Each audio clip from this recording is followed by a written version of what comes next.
Hello and welcome to History Through Question. Today's topic is British relations with and subjugations of the principal Indian powers. Okay इसमें हम काफ़ी ज़्यादा सब topics कर चुके हैं. आज का जो टॉपिक है most important, rise of regional states.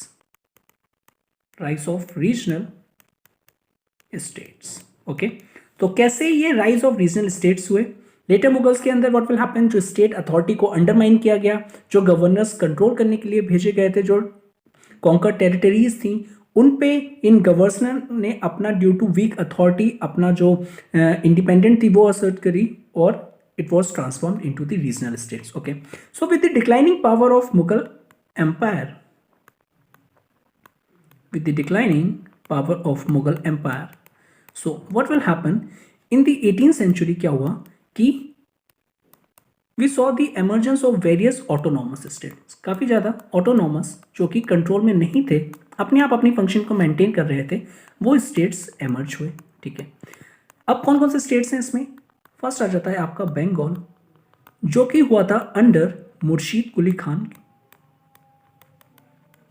Under Murshid Quli Khan. Next है आपका अवध. अब ये जो अवध हुआ था ये हुआ था अंडर सादत खान. नेक्स्ट, और बेसिकली इसको हम बुरहान उल मुल्क भी कह सकते हैं.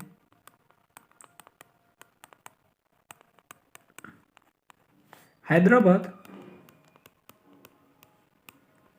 हैदराबाद हुआ था अंडर निजाम उल मुल्क.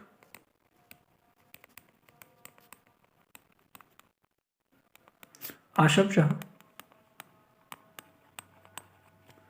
नेक्स्ट आ जाएगा आपका कार्नेटिक. ये हुआ था अंडर सादतुल्लाह खान. मैसूर हुआ था आपका अंडर हैदर अली. जाट्स हुआ था अंडर चुरामन एंड सूरजमल. सिख हुआ था, वो हुआ था अंडर रंजीत सिंह.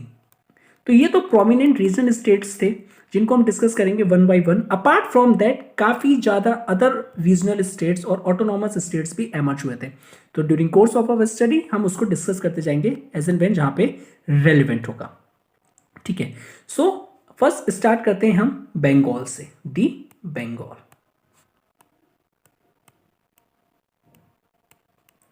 दी बंगाल. सो अगर हम देखें after the death of Aurangzeb, तो औरंगजेब की डेथ के बाद व्हाट विल हैपन, जो बंगाल था ना बिकेम इंडिपेंडेंट हो गया था और उसकी जो वाइस रॉयलिटी थी उसने अपने आप को व्हाट विल हैपन इंडिपेंडेंट कर लिया था फ्रॉम द सेंट्रल अथॉरिटी. ठीक है ना, हर प्रैक्टिकल पर्पसेस के लिए. और जो कि किसके अंडर में था, दैट इज मुर्शीद. उनकी जो वाइस रॉयल्टी थी वो किसके अंडर में थी, मुर्शीद कुली खान के अंडर में थी. ठीक है, now his de facto, that is वो डी फैक्टो इनका जो रूल था, दैट इज मुर्शीद कुली खान का, वो स्टार्ट हुआ था 1780 से. ठीक है, दस मेड डी ज्यूरे. फिर डी ज्यूरे रूल में ये आ गए थे कहाँ, 1717 में. तो डिफेक्टो स्टार्ट हुआ था 1700 में और ये de jure that is the real power आ गई थी इनकी 1717 में. ठीक है, थोड़ा सा डी ज्यूरे और डिफेक्टो के बारे में जान लेते हैं बेसिकली. सो ये डिफेक्टो क्या होता है, ये state of affairs that is true in fact but ये किसके हैं, ये नॉट ऑफिशियली सैंक्शन. ठीक है, ये जो स्टेट ऑफ अफेयर्स होता है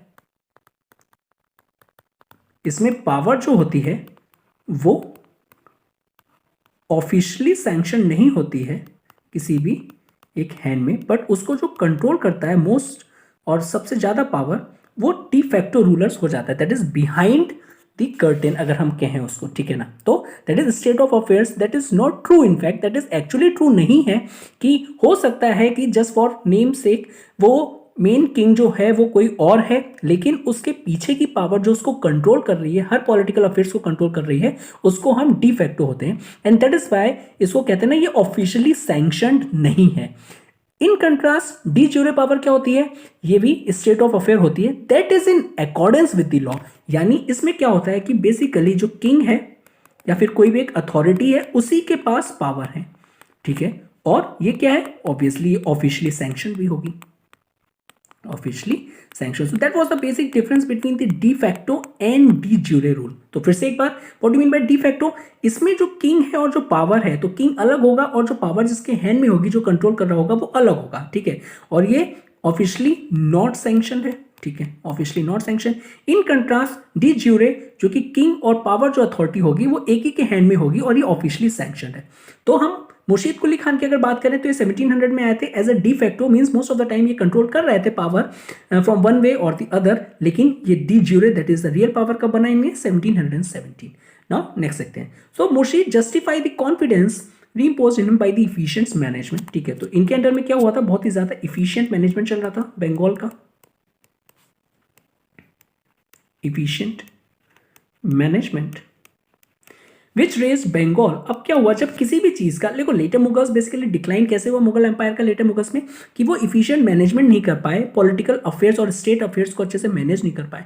लेकिन यहाँ पे मुर्शीद कुली खान ने क्या किया कि अपने अंडर इफिशिएंट मैनेजमेंट में व्हाट विल हैपन, ये जो बंगाल था इनके अंडर में, it raise to the higher degree of prosperity. उसकी प्रॉस्पेरिटी जितनी थी, हमेशा से प्रॉस्पेरिटी ज़्यादा थी, बट अंडर इनके कमान में आके और बढ़ गई, ठीक है। तो आपका फर्स्ट आ जाएंगे, अब इनको डिटेल में देख लेते हैं। मुर्शीद कुली खान, इनका जो टाइम पीरियड है 1717 से 27। फर्स्ट पॉइंट आएगा इसमें, he was granted the governorship of Odisha. इनको गवर्नरशिप मिली थी, कहाँ की, ओडिशा की, बाय द एम्परर। किस एम्परर ने दी थी, फारूक शेर। अगर आपके पास नोट्स हैं और अगर नहीं है तो प्लीज, ठीक है, मैं आपको सजेस्ट करूंगा एक पेन और कॉपी निकाल लो, जो भी रेलेवेंट लगे उसको लिखते जाओ, ठीक है ना।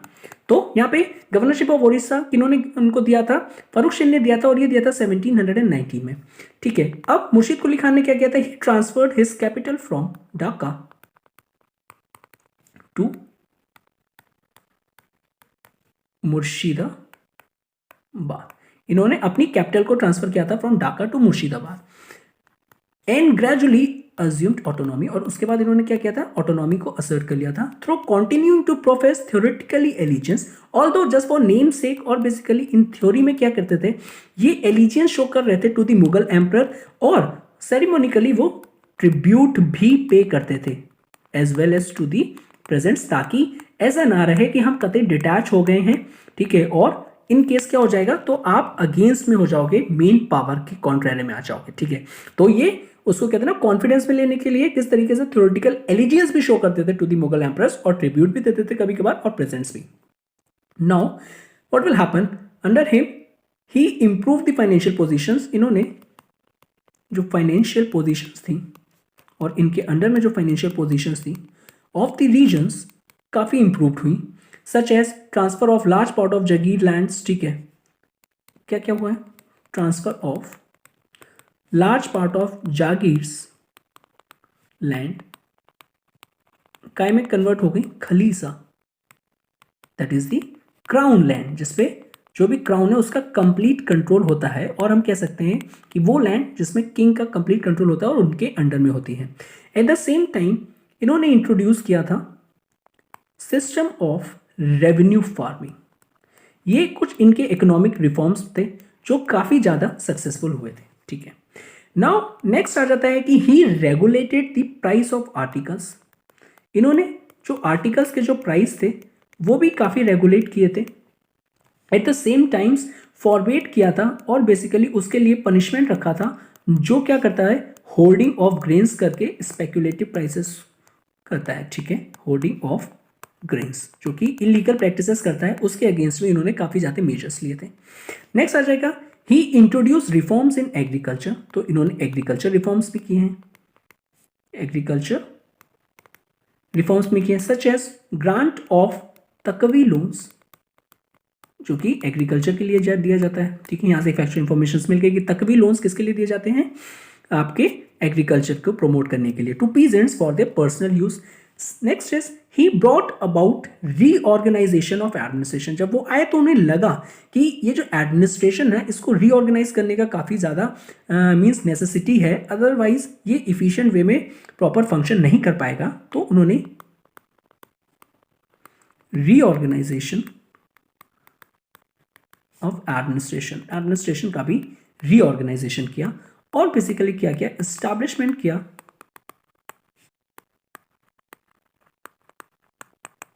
Of law and order by suppressing the rebellious जमींदार। जो जमींदार थे वो क्या कर रहे थे, वहां पे कभी कभार वो लोग प्रोटेस्ट कर देते थे और बेसिकली कभी उनको हमला कर देते थे। तो लॉ एंड ऑर्डर को मेंटेन करने के लिए भी उन्होंने एक हाई हैंड का सप्रेशन किया, ताकि जो रिबेलियस जमींदार हैं जितने भी वो सप्रेस कर पाए और वहां पे लॉ एंड ऑर्डर मेंटेन कर पाए। अब यहाँ पे देख लेते हैं, अब यहाँ पे जमींदार की रेबेलियस जमींदार का वो आया, तो जमींदार अपराइजिंग देख लेते हैं कि इनके अंडर में कौन कौन से कहाँ पे जमींदार की अपराइजिंग हुई थी। तो 3 जमींदार अपराइजिंग हुई थी इनके अंडर में।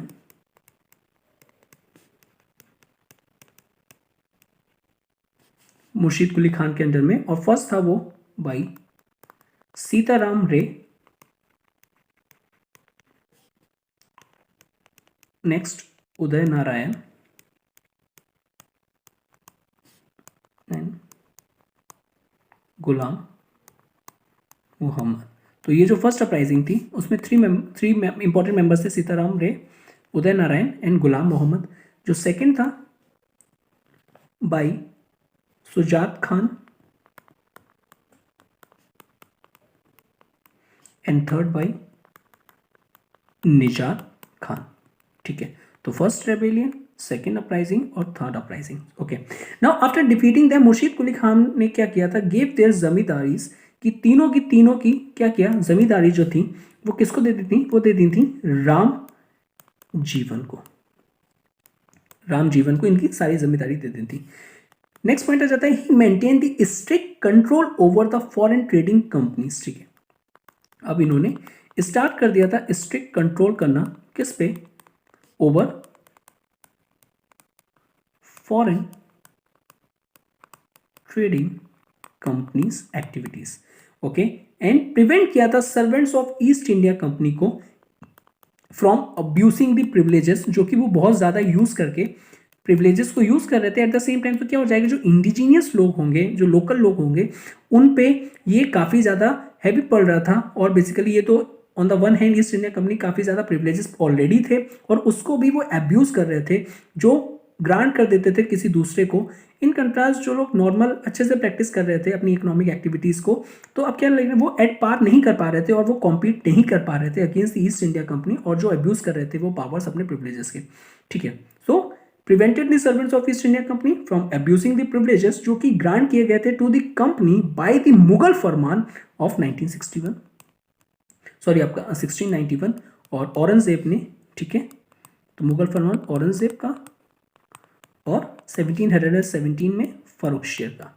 तो इसके थ्रू जो भी इनको ग्रांट दिया गया था वो उसका एब्यूज ऑफ पावर को चेक करने के लिए इन्होंने काफी ज्यादा मेजर्स लिए थे, ओके। तो ये आ जाएगा आपका मुर्शीद कुली खान के अंडर में जितने भी इंपॉर्टेंट इवेंट्स हुए थे।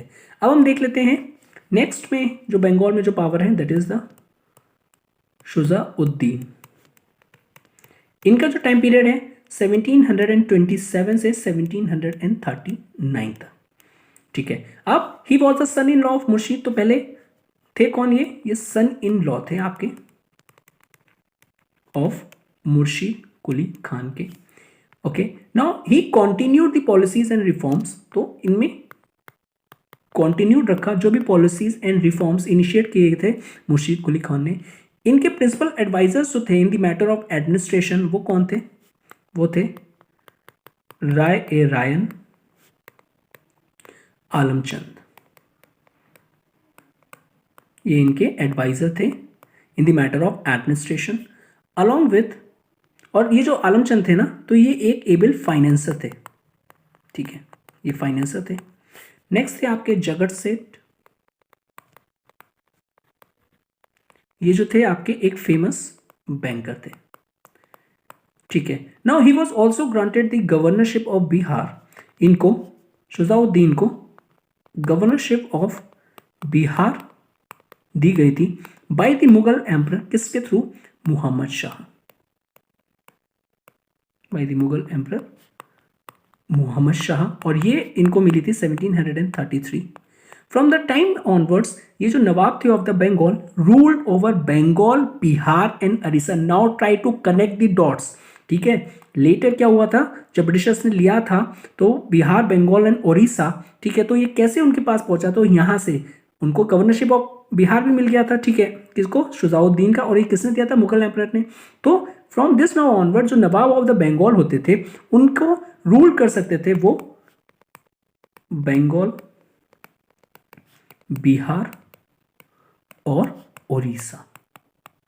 Okay, now at the same times he appointed the Alivardi Khan, इन्होंने अलीवर्दी खान को अपॉइंट किया था एज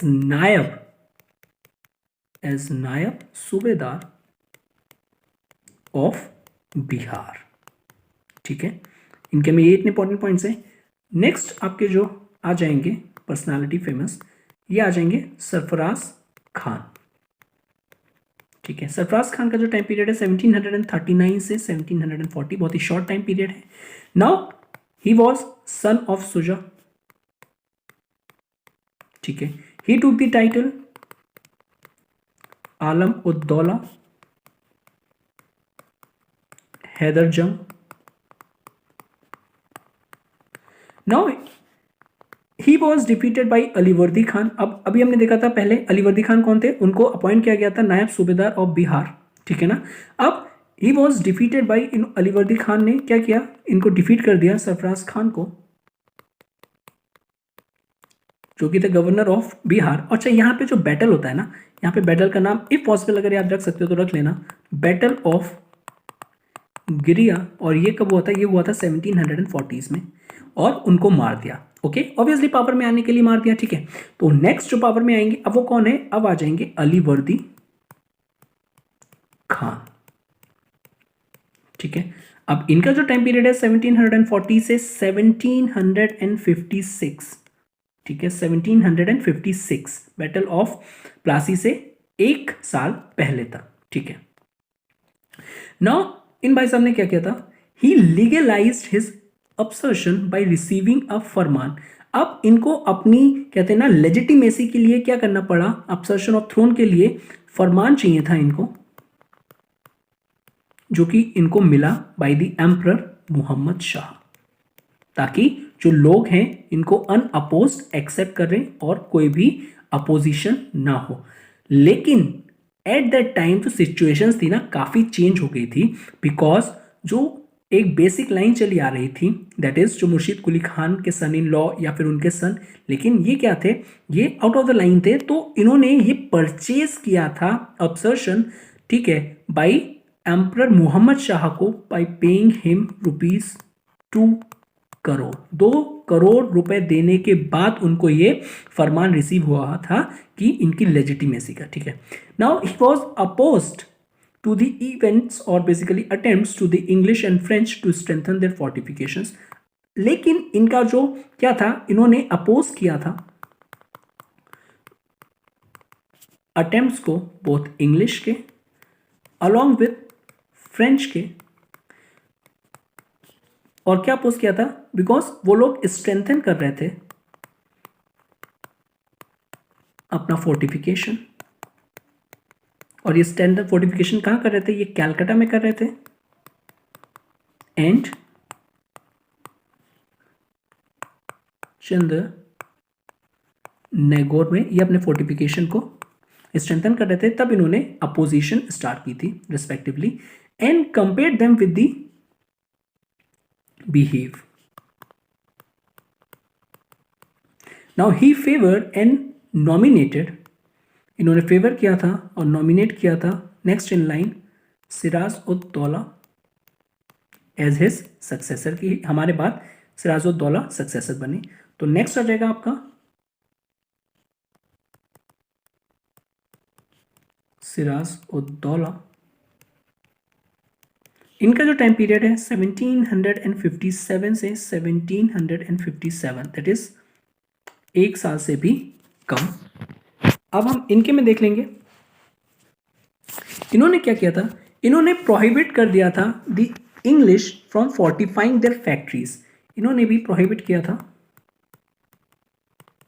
जो इंग्लिश थे कि आप ना अपनी जो फैक्ट्रीज कैलकाटा में जो फोर्टिफाई कर रहे हैं ना उसको नहीं करेंगे। But on their refusal to comply with his orders, उन्होंने क्या कर लिया था, लेकिन जब इंग्लिश ने इनकी बात नहीं मानी तो he sees the English factory. उन्होंने सीज कर लिया इंग्लिश फैक्ट्री को जो कि थी कासिम बाजार में। और ये जो इवेंट हुआ था ना ये हुआ था 4 जून 1756 को। एंड देन कलकत्ता में भी उन्होंने ऐसे ही किया था कि आप अगर मेरी ऑर्डर का डिफाई करेंगे तो व्हाट विल हैपन, मैं उसको कंट्रोल में ले लूंगा। और ये इवेंट कब हुआ था, ये हुआ था 15 जून 1756। Now Siraj defeated. अब इन्होंने क्या किया था, इन्होंने डिफीट किया था शौकत जंग जो कि उस टाइम सूबेदार थे ऑफ पूर्णिया और हम कह सकते हैं बिहार में, इन बैटल ऑफ। और ये जो डिफीट किया था इन्होंने ये थी battle of Manihari, that is battle of Manihari 1756। अब एक बहुत ही इंपॉर्टेंट इंसिडेंट होता है इनकी रेन में, that is the famous black hole tragedy. अब ये ब्लैक होल ट्रेजेडी क्या है अभी हम इसको डिटेल में देखेंगे बाद में, बट अभी हम इसको ब्रीफ में देख लेते हैं। इसमें क्या हुआ था, मोर देन 400 इंग्लिशमैन डाई कर दिए गए थे और बेसिकली डाइड हो गए थे, took place during his rain. और ये जो इवेंट हुआ था एक छोटे से कमरे में, व्हाट विल हैपन, सबको इंग्लिशमैन को 400 बंद कर दिए गए थे उसमें ड्यू टू सफोकेशंस और बेसिकली काफ़ी गर्मी की वजह से काफ़ी लोग मर गए थे। ठीक है, तो इन विच मोर देन 400 इंग्लिशमैन डाइड। और ये इवेंट कब हुआ था, 21 जून 1756 में। Now on 9th 1757 he sign the treaty. इनको साइन करना पड़ा था treaty of Alinagar with the East India company. ठीक है, with the East India company. अब नेक्स्ट जो आ जाता है थोड़ा सा हम देख लेंगे। फर्स्ट एक बैटल ऑफ प्लॉसी ब्रीफ में देख लें, उसके बाद आएंगे Mir Jafar. So battle of Plassey, तो for the battle of Plassey basically उन्होंने बैटल ऑफ प्लासी सिराजुद्दौला ने लड़ा था विद द इंग्लिश फोर्सेस और वो था जून 1757 में। नाउ ये बैटल क्या था, this battle saw the treachery. ठीक है, इसमें बहुत ही ज़्यादा ट्रेचरीज हुई थी ऑफ मीर जाफर जो कि फेमस पर्सनालिटी थी, राज दुर्लभ, अलॉन्ग विद दी ब्रेवरी। यानी इन लोग ये जो थे ना इन लोग ने पार्टिसिपेट ही नहीं किया था इस बैटल ऑफ प्लासी में। ठीक है ना, आइदर बिकॉज कहीं ना कहीं ये इंग्लिश से जाके मिल गए थे अपने इंटरेस्ट के लिए, और यही रीज़न था कि इसका जो एक आउटकम होता है और बेसिकली इसका जो रिजल्ट था वो वेल प्लान पहले से ही दिख रहा था। तो इसे बैटल ऑफ ट्रेचरी कहते हैं। ठीक है ना, धोखाधड़ी का बैटल। सो मीर जाफर और राजदुर्रा ने इसमें पार्टिसिपेट ही नहीं किया था। At the same times bravery of some small forces जिन्होंने होल हार्टेडली इस बैटल में पार्टिसिपेट किया था, और वो थे Mohanlal and Mir Madan. Now what will happen, desertions of the Nawab forces and the escape of Siraz and his capture and executions by the Miran, that is the son of Mir Jafar. तो वो flood हो गए थे जब वो हार गए थे, escape हो रहा था सिराज का, और उनको फिर कैप्चर कर लिया था और उनका एग्जीक्यूशन किया गया था बाई मिरान जो कि थे सन ऑफ मीर जाफर। और आफ्टर दैट उसके बाद जो थ्रोन पे बैठे वो थे मीर जाफर। तो नेक्स्ट है मीर जाफर। इनका जो टाइम पीरियड है 1757 से 1760। नाउ ही ग्रांटेड, अब मीर जाफर में क्या था, he granted the right to free trade, ठीक है ना, इन्होंने ग्रांट किया राइट टू फ्री ट्रेड, कहां पे, पहले हम देख चुके हैं बंगाल, बिहार और उड़ीसा, बिकॉज जो भी गवर्नर होगा उसके पास क्या होगा, और बेसिकली जो भी नवाब होगा उसके पास किस पे रूल करेगा, वो बंगाल, बिहार एंड उड़ीसा पे। तो जब मीर जाफर बने तो इनके पास एज अ, कहते हैं ना कि एक आपको एज अ टोकन के तौर पे और एक पीस क्लॉज के तौर पे आपको ये देना पड़ गया था, किनको, ईस्ट इंडिया कंपनी को ग्रांट करना पड़ गया था कि right to free trade in Bengal, Bihar and Orissa along with the zamindaris, because इनको जो थ्रोन मिली थी विदाउट ब्रिटिशर्स के और बेसिकली ईस्ट इंडिया कंपनी के सपोर्ट के बिना नहीं मिल पाई थी, लेकिन इन रिटर्न उनको देने के लिए इन्होंने राइट टू फ्री ट्रेड दिया था बंगाल, बिहार एंड उड़ीसा में। At the same time the zamindari भी दी थी of 24 Parganas to the British. Along with them उन्होंने 17.7 मिलियन भी दिए थे as a compensation for the attack on Calcutta, कि आपने कैलकाटा में अटैक किया था उसके कंपनसेशन के लिए जितना भी डैमेज हुआ है हमें उसके रुपीस और बेसिकली उसका कंपनसेशन चाहिए, तो इन्होंने कंपनसेशन भी दिया। तो एक तरीके से इन्होंने ये जो थ्रोन थी बंगाल के उसकी, तो इन्होंने खरीदी थी by British East India company से, ठीक है। He is also known as the jackal of Clive, because Clive का बहुत इंपॉर्टेंट रोल था इसमें। ही मेड फ्यूटिल एफर्ट्स, इन्होंने काफ़ी ज़्यादा और बेसिकली कहा जाए कि एक एफर्ट्स भी मेड किए थे in order to replace the English, कि जब इंग्लिश की डिमांड्स काफ़ी ज़्यादा बढ़ती जा रही थी कि वो अब क्या करना चाह रहे थे, ये इंग्लिश को काउंटर करना चाह रहे थे by the support of Dutch, but जो डच थे इंग्लिश ने उनको डिफीट कर दिया था एट द बेदरा, और ये इवेंट जो हुआ था 1759 में। मीर जाफर के बाद वो आती है मीर कासिम, ठीक है। अब ये जो मीर कासिम है इनका जो टाइम पीरियड अगर हम देखें तो ये आ जाएगा आपका 1760 टू 1763 में। ओके, इसमें फर्स्ट पॉइंट अगर हम देखें तो ही ग्रांटेड दिस जमींदारी, पहले जमींदारी बिहार, बंगाल और उड़ीसा की जा चुकी थी, अब क्या हुआ, ऑफ बुर्दवान, मिदनापुर एंड चिटगांव। देखो एग्जैक्टली ये फैक्चुअल इंफॉर्मेशन है और ये क्वेश्चन आ सकता है कि किसके रेन में किस किस की कौन कौन सी जमींदारी ईस्ट इंडिया कंपनी को ग्रांट की गई थी, ठीक है ना। तो राइट टू फ्री ट्रेड आपका बंगाल, बिहार एंड उड़ीसा का मीर जाफर में, और जमींदारी और 24 परगनास मीर जाफर में, और मीर कासिम में जमींदारी किसी गई थी आपकी बुर्दवान की, मिदनापुर एंड चिटगांव आपकी किसको गई थी, to the Britishers. Next point इनके में इंपॉर्टेंट आ जाता है, he transferred his capital from Murshidabad to Munger, ताकि वो ब्रिटिश से कुछ दूर रह पाए और कुछ डिस्टेंस मेंटेन कर पाए। 1762 में इन्होंने किया था। At the same time he stop the misuse for the Dastak, अब ये काफी इंपॉर्टेंट है, misuse for the Dastak. Sir ये दस्तक हैं क्या, अब ये जो दस्तक है ना इनको आप कह सकते हो फ्री पासेस, ये एक तरीके के फ्री पासेस हैं जो कि अलाउड करते थे टू द कंपनी को, अलाउ किए जाते थे कंपनी को कि आपके पास अगर ये दस्तक है तो आप ट्रेड कर सकते हैं, फ्री ट्रेड कर सकते हैं।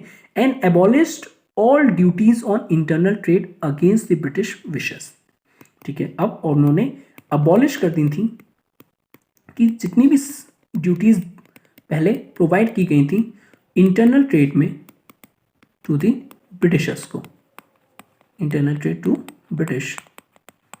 अब ये क्या क्यों था उन्होंने, in order to protect the Indian traders, in order to protect the Indian traders को प्रोटेक्ट करने के लिए ऐसे उन्होंने स्टेप्स लिए थे 1763 में। तो मीर कासिम ने काफी इंपॉर्टेंट स्टेप्स लिए थे। Next he appointed a German officials, अब try to connect dots, he appointed a German officials, उन्होंने जर्मन ऑफिशियल्स को अपॉइंट किया था और उनका जो नाम था ना वो था वॉल्टर रिनहार्ट, और बेसिकली इनको समरू भी कहते हैं, किसके लिए, for the modernisation for the modernisation of army. उनको लग रहा था कि अब जो ब्रिटिशर्स जो हम उससे डिमांड करते जा रहे हैं कहीं ना कहीं हम उनको काउंटर करेंगे, और यही रीज़न था जब उन्होंने जर्मन ऑफिसर्स को अपॉइंट किया in order to modernise their army. Now अब क्या हुआ था, मीर कासिम मर्डर सूबेदार रामनारायण ऑफ बिहार। उन्होंने मर्डर करवा दिया अलॉन्ग विद ऑक्यूपाइड कर ली जो फैक्ट्री थी पटना, और by defeating the English officer, जो इंग्लिश की जो फैक्ट्री थी पटना में, उनको उनके जहाँ के जो ऑफिसर थे इलियस को हरा के वो कैप्चर कर ली थी। Hence in AD 1763 what will happen, English ने क्या कर दिया था, अनाउंस्ड मीर जाफर। जब ये सारे एक तरीके के रेबेलियन अटेम्प्ट्स कर रहे थे अगेंस्ट द ब्रिटिशर्स और ईस्ट इंडिया कंपनी में, तो एक तो आपकी डिफीट कर दिया उन्होंने इंग्लिश ऑफिसर को, और आप ऑक्यूपाइड कर ली आपकी पटना की जो फैक्ट्री थी इंग्लिश की। तो अब क्या किया ब्रिटिशर्स ने, और बेसिकली इंग्लिश ने अनाउंस कर दिया Mir Jafar as the new Nawab of Bengal, और अब डिक्लेयर कर दिया वॉर अगेंस्ट, बिकॉज उनके इंटरेस्ट हार्म हो रहा था ना ब्रिटिशर्स का, काफ़ी ज़्यादा जो पहले कंसेशंस थे वो सारे खत्म कर दिए थे in order to basically equal playing field देना चाह रहे थे वो जो इंडियन ट्रेडर्स थे अलॉन्ग विद दी जो ईस्ट इंडिया कंपनी के जो थे।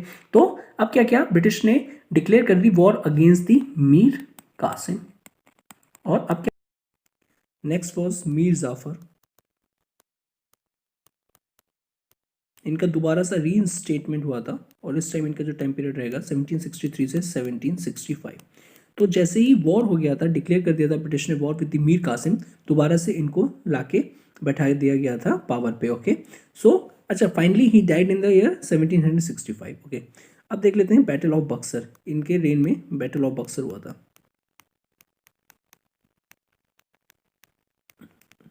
और जो कि हुआ था 22 अक्टूबर 1764 में। Okay so was fought between the British. अब ये बैटल ऑफ बक्सर जो हुआ था वो British on the one hand और जो अलाइड फोर्सेस थी, ठीक है। अब अलाइज में कौन कौन से आ जाएंगे, 3 अलाइज थे बेसिकली। फर्स्ट थे मीर कासिम, बिकॉज ये भी अपोज कर रहे थे ब्रिटिशर्स को और काफ़ी ऐसे डिसीजंस ले रहे थे जो कि हार्म कर रहे थे ब्रिटिश के इंटरेस्ट को। नेक्स्ट थे आपका शुजाउद्दौला, और ये अवध के थे। अभी हम देखेंगे इसके बाद Awadh as a regional state, तब हमें क्लियर हो जाएगा। नेक्स्ट जो आपके थे वो थे Shah Alam second, Shah Alam second. Now ये जो बैटल था ना, the battle ended in the defeat of allies. इसमें से अलाइज उनके हारे थे by the British forces under, और ये जो ब्रिटिश फोर्सेस थे ना उनके किसकी कमांड थी उस टाइम जो थे, मेजर हेक्टर मुनरो। इनकी लीडरशिप और इनकी कमांड के अंदर में ये बैटल ऑफ बक्सर हुआ था। इसके बाद काफ़ी सीवियर ट्रीटीज साइन की गई थी जिसने काफ़ी नेगेटिवली इम्पैक्ट किया था ऐसा जो आपके जो बंगाल का रीजन था उसको काफ़ी ज़्यादा नेगेटिवली इम्पैक्ट किया था, और अलग अलग जो भी अलाइज थे उनको काफ़ी पे करना पड़ा था डियरली, ठीक है, to the Britishers as a consequences of defeat. Next आ जाएगा आपका नज्म उद दौला। इनका जो टाइम पीरियड है 1765 से 1772 तक। ओके यहाँ अगर हम देखें तो ये कौन है, he was a son of Mir Jafar. तो ये सन है first of all Mir Jafar के। सेकंड, इनको नवाब बनाया गया था, ही वॉज मेड नवाब, और ये बनाया गया था इनको 1765 just after the death of Mir Jafar. और ये क्या रहते, ये एक पपेट की तरह रहते। ही remained a puppet in the hand of British, जैसा ब्रिटिश कहते थे, जिस तरीके से ब्रिटिश उनको चाहते थे रन करवाना यहाँ का एडमिनिस्ट्रेशन, वो उनको डायरेक्शन देते थे। So he remained a puppet in the hands of British during this period. और इस टाइम एक चीज़ और स्टार्ट हो गई थी बैटल ऑफ बक्सर के बाद, what will happen, that is the dual system of government. Military और एडमिनिस्ट्रेशन पावर दोनों ही क्या हुआ था बैटल ऑफ प्लासी और बैटल ऑफ बक्सर के ट्रांसफ़र हो गई थी ब्रिटिशर्स को, तो ये डुअल सिस्टम ऑफ गवर्नमेंट हो गया था और ये रन कर रहा था dual system of government under the Robert Clive. So we will discuss each and everything in detail about the dual system of government. Robert Clive की क्या पॉलिसीज़ थी, कैसे ये बैटल ऑफ बक्सर का डिसीजंस हुआ और जो वॉर हुई. ठीक है, so this is about the regional states. इसमें बंगाल में हमने देखा, तो स्टार्ट देखा हमने कैसे बंगाल में आफ्टर डेथ ऑफ औरंगजेब के बाद बंगाल एक ऑटोनॉमस और इंडिपेंडेंट बना अंडर मुर्शीद कुली खान. फिर हमने देखा उसके next successor that is Sujauddin के रेन में क्या हुआ, सरफराज खान के रेन में क्या हुआ, अलीवर्दी खान, सुजाउद्दौला. ठीक है, फिर बैटल ऑफ प्लासी हो गया, फिर Mir Jafar, Mir Qasim, again reinstatement of Mir Jafar, battle of Buxar and finally Najm ud-Daula. So these are some factual informations which became very handy during your course of preparation और काफ़ी हेल्प मिलेगी. इसके बाद हम देखेंगे कि कैसे करके सब्जुगेट किया गया पूरा बंगाल को, तो वो हम इसका एक लेक्चर और देखेंगे बाद में. नेक्स्ट जो होगा रीजनल स्टेट्स वो होगा Awadh. Okay, so if you like this video please do like share and subscribe and thank you very much for watching this. Have a good day.